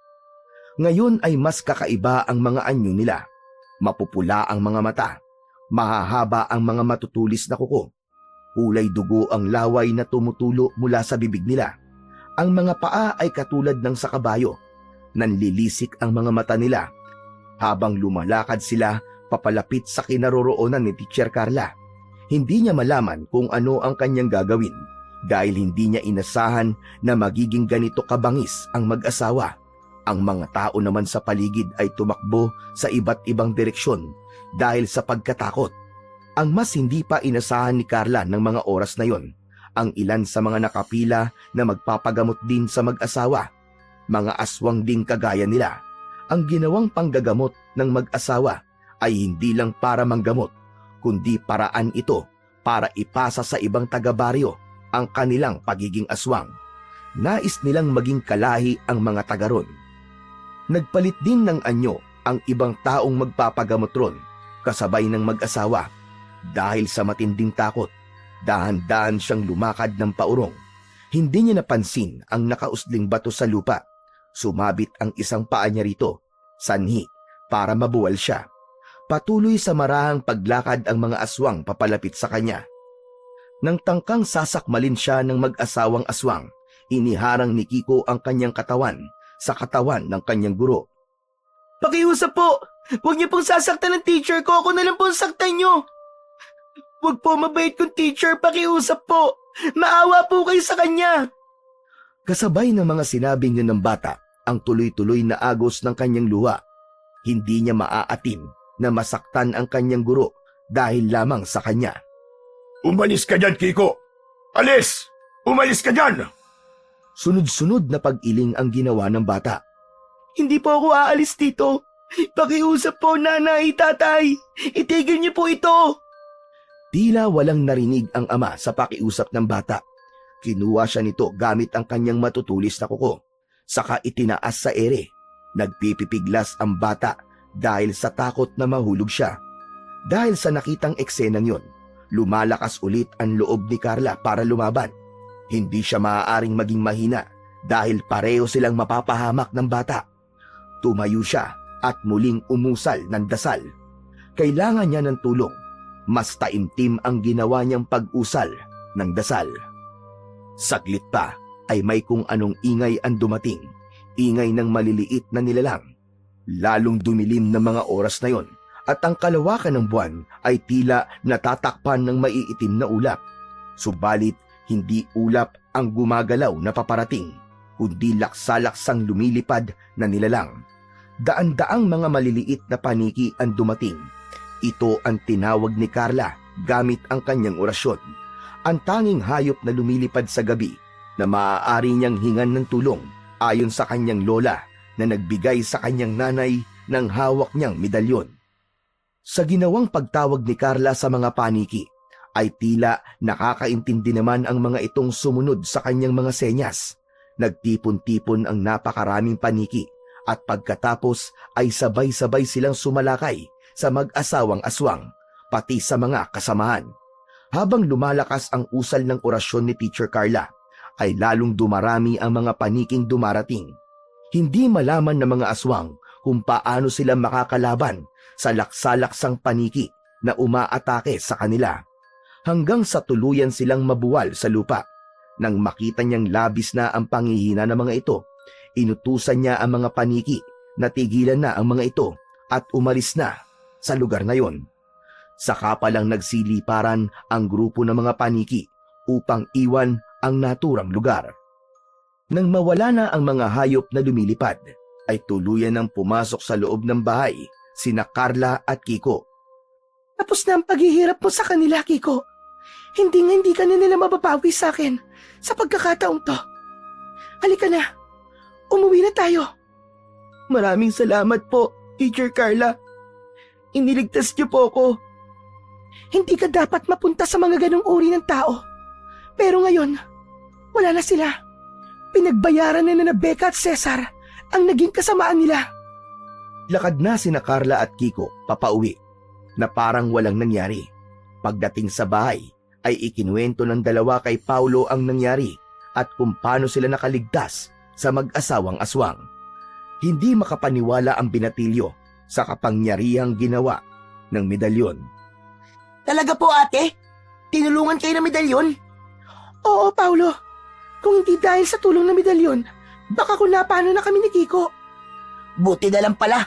Meron kang medalyon ate. Kaya nga, salamat talaga kay Lola Sebia na siyang nagbigay nito kay inay at pinasa naman sa akin. Siguro, alam ni na inay na darating ang pagkakataon na may mga nilalang ng dilim na makakaengkwentro tayo. Kaya ipinamala nila sa atin. Tama ka, Paulo. At maaaring pinagdaanan din nila ang gaya ng pinagdaanan natin ngayon. Maya-maya pa ay dumating na sina kapitan sa bahay nila upang alamin ang mga nangyari. Mabilis na kumalat ang balita at nakarating kagad yon sa kaalaman ng matandang pinuno ng baryo nila. Umugong ang balitang inkwentro ng antingerang teacher at ng sikat na manggagamot sa baryo na mga aswang pala, na ang dahilan ng panggagamot ay upang ipakalat ang pagiging aswang at pasahan ng kanilang kasamaan. Mabuti at ligtas kayo, Ma'am Carla. Sa awa naman po ng Diyos, nakaligtas po kami, Kapitan. Hindi rin ako makapaniwala nang malaman ko ang balita. Matagal na pala tayong niloloko na mag-asawang yon. Kunwaring tumutulong sa mga tao, ngunit sila pala ang pumapatay mismo sa mga taong may sakit dito. Hindi lang sila, kundi pati ang mga kamag-anak nila ay kasabwat din nila. Tama po kayo. At ang mga malalakas dito sa atin ay sila mismo nagbibigay ng sakit upang magpagamot din sila. Pagkatapos ay gagamitin nila ang kanyang kapangyarihan upang salinan ng pagkaaswang. Napakasama talaga nila, mga kampo ng demonyo. Kamakailan ko lang din po nalaman, Kapitan, ang tungkol sa kanila nung nagpagamot po ang aking kapatid sa kanya. Pasensya ka na, Teacher Carla, kung hindi ka namin pinaniwalaan nung una. Okay lang po yung Kapitan. Naiintindihan ko po kayo. Hindi ko naman inakala na sa tanda kong ito may aswang pala talaga at dito pa mismo sa baryong nasasakupan ko. Huwag po kayo mag-alala, Kapitan. Tutulong po ako para mapuksa mga aswang sa ating baryo. Maraming salamat, Teacher Carla. O niyan, abe, malaki ang magagawa mong tulong para sa baryong ito. Gagawin ko po ang makakaya ko. Bagamat hindi po ako taga rito, ngunit dito na po ang buhay ko ngayon. At napamahal na po ako sa mga tao rito. Kaya makakaasa po kayo na hindi ko kayo iiwan laban sa mga aswang. Sa inyong inkwentro kanina, ay napuruan mo ba sila? Sabi ng mga nakakita. Kapitan, malala po naging sugat nila. Kaya sa tingin ko, ay hindi sila makakalaban sa atin ngayon. Kaya kung papayag po kayo, ngayon na natin sugurin ang bahay ng mag-asawang aswang. At aswang na kagaya nila. Dahil madali po natin sila mapapatay ngayon. Kung ganon, ay maganda na tayo. Susugurin natin sila ngayon. At patayin na natin ang masasamang aswang na yon upang hindi na muling makapanakit pa sa ating baryo. Pagkatapos maihanda ang lahat ng kailangan, ay nag-umpisa ng lumakad ang mga galit na mga tao sa baryo. Nagdala sila ng sulo na tanglaw nila sa daan. Mga buhong kawayan na pinatulis ang dulo, mga putol na kahoy na maaaring pamalo kung talagang kinakailangan. Kasama sina kapitan at ilang tanod ay tinungo nila ang bahay ni Becca. Pagdating nila sa bahay ng mag-asawa, ay tumigil sila sa loob ng terasa nito. Pinakiramdaman nila ang loob ng bahay kung naroroon pa ang mga aswang. Tahimik po ng bahay. Tingin ko po ay wala na sila sa bahay na yan. Sabi mo ay sugatan sila kanina ate, kaya paano sila makakaalis kung marami silang sugat? Pero wala akong naririnig o nararamdamang ingay mula sa loob. Sa aking palagay, ay wala na nga sila sa loob ng bahay. Malakas ang kapangyarihan ng mga aswang, kaya natitiyak kong pinaghahandaan na nila tayo. Kung wala na po sila dyan sa loob ng bahay, saan po kaya sila posibleng pumunta, Kapitan? Sa pusod ng kagubatan sa baryong ito, masukal ang kagubatan at iilan lamang ang nagtatangkang pumunta ron, kaya maaaring doon sila pumunta dahil walang mga taong makakakita sa kanila ron. Kung ganun po pumunta na po tayo doon, Kapitan. Sige, ngunit kailangan nating maging maingat. Hindi natin alam ang eksaktong bilang ng mga aswang na naroroon. Kahit gaano pa po sila karami, kaya silang puksain ng medalyon ni ate. At syempre, nang nagkakaisang puso natin para sa kabutihan. Tumango-tango ang lahat ng naroroon sa sinabing yun ni Paulo. Tama siya, kahit nakagaano pa karami ang aswang na yon, ay hindi sila papatalo. Sila ang nasa kabutihan, kaya sila ang nararapat magtagumpay. Kaya tapos na ang mahabang panahon ng panluloko nila sa baryong yon. Panahon na para matigil ang kanilang ginagawang pag-aasik ng takot at lagim. Bago tayo umalis, gusto kong masiguro na wala talagang aswang na naririto sa bahay na to. Papasok ako sa loob. Hintayin niyo lang ako dito sa labas. Sigurado ka, ate? Oo, Paulo. Mas mainam kung makakatiyak tayo. Sasamahan kita, ate. Wag na, Paulo. Kaya ko na to. Suot ko ang aking medalyon, kaya hindi ako basta-basta masasaktan. Mag-iingat ka, ate. Dahan-dahang binuksan ni Carla ang pinto ng bahay ni Becca at Cesar. Tumambad sa kanya ang nakakasulasok na amoy ng bahay. Parang babaligtad ang kanyang sikmura sa hindi kaaya-ayang naaamoy. Madilim ang buong kabahayan. Tanging sinag lang ng liwanag ng buwan ang tumatanglaw dito. Dumadaan ang maliliit na liwanag na ayon sa siwang ng kawayang dingding ng bahay. Marahan ang kanyang naging pagakbang patungo sa kwarto ng bahay. Sa kanyang palagay ay nasa silid siya ng batang si Kiko dahil sa pagkakaayos nito. Isang papag na higaan at isang kabinet na lagayan ng damit sa gilid nito. Maliban doon ay wala nang anumang gamit sa silid ng bata. Kasunod niyang tinungo ang kabilang silid. Halos masuka din siya sa masangsang na amoy sa silid na yon. Sa kanyang paglakad, may malagkit na bagay siyang naapakan. Hindi niya yun mawari, kaya yumukod siya ng kaunti. Saka idinikit niya ang hintuturong daliri. Pagkatapos ay tinignan niya yung mabuti. Naging sunod-sunod ang patak ng nakakapandiring likido na yon. Nag-angat siya ng tingin upang makita ang pinagmumula ng patak ng likido sa palupo ng bahay. Malakas na sigaw ang pinakawalan ni Carla pagkakita sa isang lalaki ang nakasabit sa palupo ng bahay. Dugo ng bangkay ang pumapatak sa sahig ng bahay. Dahil dito ay naging sunod-sunod ang malakas na sigaw niya. Samantala, dahil sa lakas ng pagsigaw ni Teacher Carla, natakot ang lahat ng tao sa labas ng bahay. Agad silang pumasok sa loob upang tignan kung ano ang nangyayari sa dalaga, hanggang sa marating nila ang kinaroroonan ni Teacher Carla. Ano nangyari? Bakit ka sumisigaw? May aswang ka ba nakita? Hindi agad nakapagsalita si Teacher Carla dahil sa pagkabigla at takot. Kapitan, may lalaking patay sa palupo ng bahay. Sabay-sabay na tumingala ang mga taong naroroon. Napangangaan lahat dahil sa takot at pagkabigla. Madali kayo!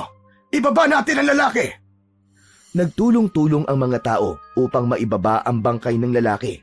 Kumuha sila ng hagdan upang maibaba ito, saka inihiga sa sahig. Wakwak na ang dibdib nito. Wala na din ang puso at atay nito. Biktima ng aswang. Sa aking palagay, ay kamamatay pa lang ng lalaking ito. Sariwa pa ang dugon lumalabas sa kanyang katawan. Natatandaan ko lalaking ito. Sa kabilang baryo sila naninirahan. Marahil ay pinatay ng aswang ang lalaking ito upang muli silang lumakas dahil sa tinamo nilang sugat mula sa laban nyo kanina. Kung ganon, ay hindi pa sila nakakalayo, Kapitan. Maaaring nasa paligid lang sila. Nakamasid lamang sa atin. Kailangan maging alerto ang lahat. Inutusan ni Kapitan ang mga tao na ilabas ang bangkay ng lalaki. Pansamantalang inilibing muna nila ito sapagkat kailangan pa nilang tugisin ang mga aswang na nagtatago sa dilim ng gabi. Wala na bang tao sa loob ng bahay? Wala na po. Susunugin natin ang bahay na ito upang wala nang balikan ang mga masasamang aswang na naninirahan dito. Sandali lang po, Kapitan. May kailangan lang po akong balikan sa loob ng bodega.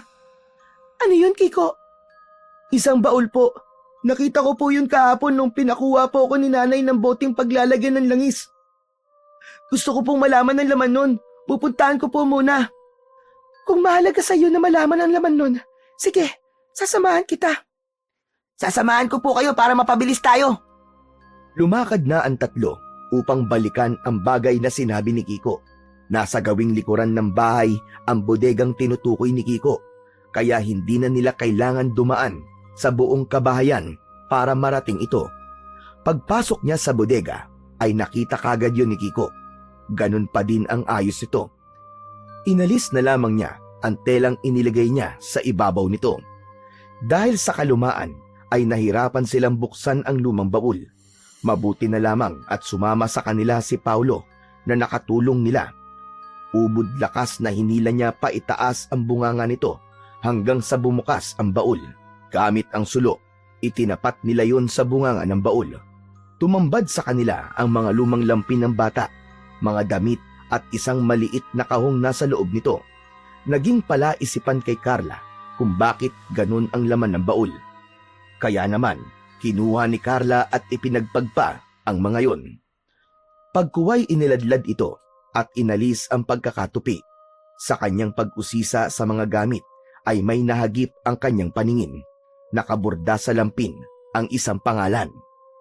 Teka, may nakabordang tsolo dito sa lampin. Sino kaya si Cholo? Napatingin si Carla kay Kiko. Hindi po kaya ako si Cholo. Baka po Cholo ang totoong pangalan ko. Hindi umimik si Carla. May gusto pa siyang malaman sa mga bagay na nasa loob ng kahon. Alam niyang meron pa siyang ibang madidiskubre. Kaya binuksan ni Carla ang maliit na kahon sa loob nito. Tumambad sa kanya ang ilang lumang larawan. Sa akin ang mga nasa larawan. Talaga po, Ma'am Carla? Kilala mo sila, ate? Naalala ko na kung sino ang mga nasa larawan. Ang isang ito ay si Tia Meli. Nung buntis pa siya. Nasa gitna ng dalawang babae si Tia Meli. Nasa kaliwa si Aling Becca at nasa kanan ng isa pang babae. Siya ang dating maid ni Tia. 2 linggo bago siya manganak ay umalis at dating maid nila dahil nagkasakit ang nanay niya. Kailangan niyang alagaan ito, kaya humanap siya ng papalit sa kanya. Si Aling Becca ang pumalit sa kanya. Pagkatapos na manganak ni Tia, ay namatay siya. Kasabay nun, ang pagkawala ng bagong maid at ng batang isinilang niya. Tapos nun, ay dinala kanya dito sa probinsya para hindi ka mahanap. Ibig sabihin, ate, ay si Kiko ang batang yun. Pinsan natin si Kiko, ate. Oh, Ulo, tama ka. Kiko, kaya pala magaan ang loob ko sa'yo dahil magkamag-anak tayo. Tama po ba ang lahat ng narinig ko? Kadugo ko po kayo? Oo, Kiko. Magkamag-anak tayo. Kaya mula ngayon, ay hindi na talaga ako papayag na may manakit pa sa'yo. Matagal ka naming hinahanap, kaya hindi na ako papayag na mawala ka pa sa amin. Ipaghihiganti natin ang pagkamatay ng nanay mo. Natitiyak kong hindi dahil sa panganganak kaya namatay siya, kundi pinatay siya ng aswang na si Aling Beka. Samantala, dahil sa pagkainip at pag-aalala, ay sumunod na sa kanila si Kapitan. Nabigla pa ang tatlo sa pagtawag ng Kapitan sa pag-aakalang aswang ang lumalakad na papalapit sa kanila. Nakuha niyo na ba ang dapat niyong kunin dito? Opo, Kapitan. Kung ganon tayo na, baka bumalik pa ang aswang dito. Pagkabalik nila sa harap ng bahay, ay itinuloy na nila ang naantalang plano nila, ang pagsunog sa bahay na yon. Kaya gano'n na nga ang kanilang ginawa. Sinunog nila ang bahay ng aswang upang wala nang balikan ang mga ito. Samantala, sa hindi kalayuan, ay tanaw ng mag-asawang aswang ang lahat ng pangyayari. Nakakubli ang mga ito sa malaking puno sa gilid ng bahay. Labis ang ngitngit at galit nila sa mga taong naroroon na sumunog sa kanilang bahay. Gusto niyang sugurin at sakmalin ang mga ito, ngunit mahina pa sila. Hindi pa nila kayang lumaban sa mga oras na yon. Kung sana ay naubos nila ang dugo ng lalaking pinatay nila, mapapadali ang pagbabalik ng lakas nila. Ngunit dahil sa pagdating ng mga ito, hindi nila nagawa na ubusin ang dugo ng taong kanilang biniktima.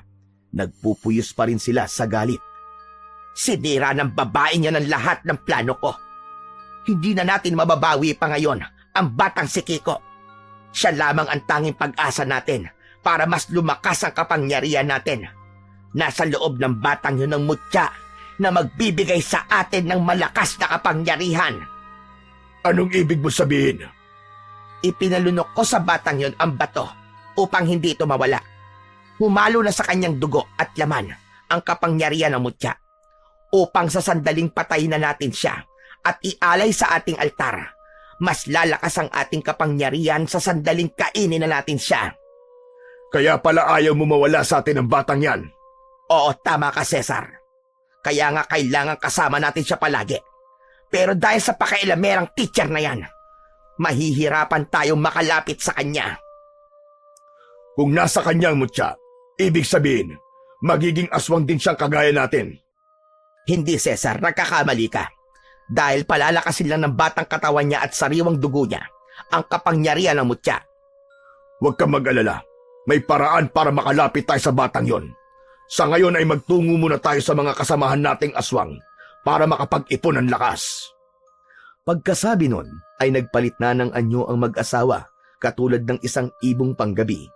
Lumipad sila hanggang sa marating ang pinagtataguan ng mga kalahi nila sa pusod ng kagubatan. Samantala, ang mga taong baryo naman ay patungo na din sa pusod ng kagubatan. Hating gabi na nang marating nila ang lugar na sinabi ng kapitan. Hindi nga ito nagkamali. Doon nga ang kuta ng mga aswang. Sa hindi kalayuan ay huminto muna sila. Pinatay ang mga dalang sulo upang magmanman sa ikinikilos ng mga aswang. Napansin ni kapitan ang isang lalaki na na-stroke na laging nagpapagamot sa mag-asawa. Hindi pala ito totoong may sakit, kundi nagpapanggap lamang. Gayon din ang isang babaeng hindi nakakalakad. Lagi itong nakasakay sa wheelchair, ngunit ngayon ay malaya itong nakakalakad nang walang tulong ng sinuman. Doon niya naisip na tama nga ang lahat ng sinabi ni Carla. Kasabwat ng mag-asawang aswang ang ibang taong naroroon para palabasin na totoong manggagamot sila upang perahan ang lahat ng mga totoong may sakit. Hindi lang yon, sila din ang pumapatay sa mga may sakit sa baryong yon. Samantala, ang mga aswang na nagtitipon-tipon ay wala pang kaalam-alam sa nagbabantang panganib sa kanila. Nasa harap sila ng isang altar, nakayukod sa imahe ng isang malaking ibon na sinasamba nila. Umuusal ng orasyon at dasal na inuukol para sa kanilang Panginoon. Pagkatapos na umusal ng dasal at orasyon, nagpapahid sila ng langis sa buong katawan. Pagkatapos na makapagpahid ng langis, nagbabago ang mga itsura nila sa mga nakakatakot at nakakahindik na anyo. Iba't ibang hayop ang katulad nila. Yun nga lang, mas malalaki kaysa sa normal na mga hayop na makikita ng mga tao. Kabilang sa mga ito ay ang mag-asawang Becca at Cesar na nasa anyo pa ng tao ng mga oras na yon. Habang nagmamanman si Carla sa mga kilos ng mga aswang, ay may kakaibang naramdaman si Kiko sa loob ng kanyang tiyan. Parang nasusuka siya na hindi niya maintindihan. Ano nangyayari sa'yo, Kiko? Hindi ko po alam, ate. Sumama po bigla ang pakiramdam ko. Teka, baka may nakain kang kung ano. Wala po. Kaya nga hindi ko po maintindihan kung bakit po ako nasusuka eh. Ngayon naman po para po ako nahihilo. Ano ba talaga nangyayari sa'yo, Kiko? Hindi na nagawa pang sagutin ni Kiko ang tanong ni Carla dahil biglang nawalan ng malay ang bata. Nabuwal ito sa lupa nang hawakan ito ni Carla. Labis ang lamig ng katawan nito. May kakaibang puwersa siyang naramdaman sa loob ng bata. Hinubad niya ang kanyang medalyon, saka itinapat yun sa katawan ni Kiko. May kung anong bagay ang biglang nagliwanag mula sa loob ng katawan ng bata. Ano ang butil na ito? Aba, teka. Baka kagagawa niya na mag-asawang aswang. Tulungan mo ko. Iupo mo siya. Sinunod ni Paulo ang sinabi ng kanyang ate. Kahit na walang malay ang bata, ay binuhat niya ito. Iniupo na nakasandig ang ulo sa kanyang dibdib. Pagkatapos ay umusal ng mahinang dasal at orasyon si Teacher Carla. Kasabay ng pag-usal niya ng dasal at orasyon ay ang paggalaw ng bato sa loob ng tiyan ni Kiko. Kasabay ng mahinang pag-ubo ng bata ay ang paglabas ng bato sa loob ng kanyang tiyan. Kinuha yun ni Teacher Carla at inilagay sa kanyang palad. Nang makalabas na ang bato sa loob ng tiyan ng bata, muli itong nagkamalay. Ipinatong ni Teacher Carla ang medalyon sa ibabaw ng bato. Pagkatapos ay muling umusal ng orasyon. Nakatingin lang si Kiko sa ginagawa ni Teacher Carla. Hindi muna siya nagtanong upang hindi maabala ang kanyang teacher sa ginagawa nito. At habang umiilaw ang bato sa palad niya, napansin nila ang kakaibang kilos ng mag-asawang aswang. Tila nasasaktan ang mga ito sa ginagawang yun ni Teacher Carla, kaya itinuloy-tuloy niya ang kanyang ginagawa. Nang makita niya na nakaluhod na ang dalawa at tila hirap na hirap sa nararamdaman, lumabas na si Teacher Carla sa kanyang pinagtataguan. Teacher Carla, ano pong gagawin niyo? Kailangan ko na silang harapin para matapos na ang kanilang kasamaan. Buong katapangan na hinarap ni Teacher Carla ang lahat ng mga aswang. Doon niya napansin na hindi lamang sa mag-asawang Becca at Cesar umiepekto ang batong yon, maging sa mga aswang na naroroon sa kanilang kuta. Ibig sabihin, hawak na niya ngayon ang pinagmumulan ng kapangyarihan ng mga ito. Bahagyang napangiti si Teacher Carla dahil nakikita na niya ang tagumpay nila. Nakita rin ni Becca ang ginagawa ni Carla. Nagmakaawa pa ito. Ibalik mo sa akin yan. Maawa ka. Akin na yan. Ano? Nababaliw ka na ba? Bakit ko'y babalik sa'yo ang batong galing sa katawan ni Kiko? Kung dito nagmumula ang inyong lakas. Dahil sa amin yan. Kahit sa inyo pa to, kung ginagamit niyo naman ito sa kasamaan, mainam na hindi ko na ito ibalik sa inyo. Lalo pang idiniin ni Carla ang medalyon niya sa batong nanggaling sa katawan ni Kiko. Dahil sa ginawa ng dalaga, naging sanhi yun upang magsigawan ang lahat ng aswang na naroroon. Ang mga alulong nila, tila mga asong takot na takot sa kamatayan, hindi magkandatuto sa nararamdamang sakit sa kanilang katawan. Masakit ba? Ha? Mga aswang! Nagsigawan at tila nagmamakaawa ang mga ito. Lalo kayo masasaktan sa gagawin ko. At titiyakin ko, ito na magiging katapusan at kamatayan nyo, mga halimaw! Inilapag ni Carla sa isang malaking bato ang mutya na mula sa katawan ng bata. Mutya na pinagmulan ng kapangyarihan ng mga aswang. Saka inilagay ang sulo ng apoy sa ibabaw nito. Habang nasusunog ang bato, ay umaapoy din ang katawan ng lahat ng mga aswang na naroroon. Malalakas na sigaw at pagtangis ang maririnig sa kabundukan. Patuloy lang sa ginagawa niya si Carla, habang unti-unti ay tila natutunaw ang bato ng kapangyarihan ng mga aswang. Kasabay nito ay ang tuluyang pagkasunog din ng kanilang katawan at ng buong lahi ng mga aswang na katulad ng mga nilalang na natutupok ng apoy sa impyerno, hanggang sa tuluyang matupok at mauwi sa alabok ang mga natupok na aswang. Kaya sa wakas ay naipaghiganti na ni Carla ang pagkamatay ng kanyang tiya Meli at lahat ng mga taong na biktima ng mga aswang sa baryong yun. Kitang-kita ni Kiko at Paulo ang ginawa ni Teacher Carla, kung paano nito ipinaglaban ang kabutihan laban sa kasamaang dala ng mga aswang. Tapos na ang ugat ng lahat ng kasamaan at kadiliman sa kanilang baryo, kasamang tinupok na ng apoy. Tunay na ang kasamaan ay nababagay sa pagkatupok sa apoy. Ang kanilang abo ay tinangay na ng malakas na ihip ng hangin. Naghanda na sina Carla, Paulo at Kiko upang umuwi. Ngayon ay tunay na makakasama na ni Carla si Kiko. Wala nang sino mang kukuha pa sa batang kanila palang kadugo. Makakamtan na ni Kiko ang maging normal na bata na walang katatakutan.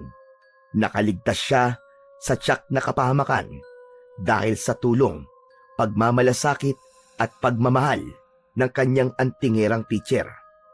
Hindi lahat ng mabuti sa ating paningin ay totoo. Ang iba ay nagpapanggap lamang upang makuha ang kanilang gusto. Ikinukubli ang mga kasamaang ginagawa sa pamamagitan ng pagkukunwaring kabutihan. Ngunit sa huli ay makatarungan pa rin ang Diyos. Ibubunyag ang kasamaan ng mga tao sa anumang paraan. Kaya piliing maging mabuti at totoo sa ating kapwa sa lahat ng oras at pagkakataon.